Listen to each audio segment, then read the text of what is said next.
Belgorod region has set a new single payment record for those who agree to sign a contract with the Ministry of Defense and go to war against Ukraine. Now they have beaten even the Moscow record and totaled 2,200,000 rubles, and this is only from the region's budget. From all sources, federal budget, regional budget, municipal budget and extra budgetary funds, the payment from October 7th to December 31st, 2024 will amount to 3 million rubles.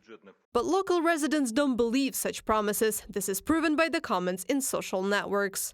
It would be all right, but where does the money come from in a broken-down region? It is not from the governor's pocket, is it? What's flowing in is flowing out. I suspect that it's from our taxes, from education, medicine, social insurance and science. And inflation will eat it all up, so there will only be money left for bread and water in the end.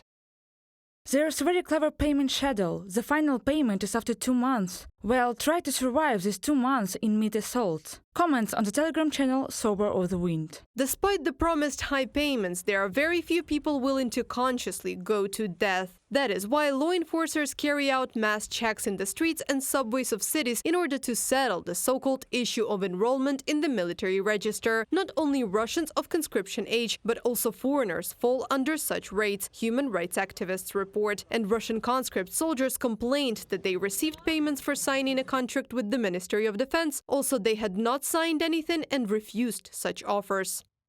I have not signed anything anywhere. I categorically refuse this money. My fellow servicemen and I were repeatedly approached by agitators who tried to lure us into signing the contract by any means possible, but we stood our ground, signed nothing, and refused everything. I didn't put my signature anywhere, and I wasn't going to. Mark Leonov, enlisted soldier, in an interview with Russian media. In villages on temporarily occupied territories of Ukraine, there have been cases of conscription of 18-year-old Ukrainians who received Russian passports, the National Resistance Center has reported. In annexed Crimea, the occupants are also intensifying the military conscription campaign. City and district military commissions, in cooperation with the illegal Ministry of Internal Affairs, have been instructed to identify evaders and initiate criminal proceedings against them, in order to then persuade them to sign a contract with the Ministry of Defense of the Russian Federation to serve in the so-called Special Operation Zone. From a publication Kremlin.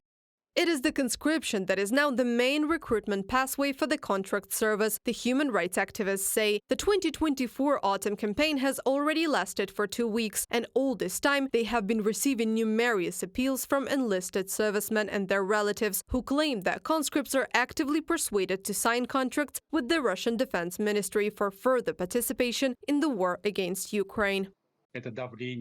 This pressure starts right from the doorstep of the military enlistment center, because in Russia in 2023 the procedures for conscription, including contracting, were changed. Now any Russian citizen can sign a contract from the age of 18. You don't need any education, only health eligibility. Meanwhile, Russia is losing more and more men on the battlefield. Thus, September 2024 became a record for its army in terms of losses for the entire time of a full-scale war. The New York Times wrote about it with reference to officials in the Pentagon. And since February 2022, according to the General Staff of the Ukrainian Armed Forces, Russian losses are approaching the mark of 670,000 people. Reported by Anastasia Tarnavska, Natalia Husak, Volodymyr Shtangelov, UATV News.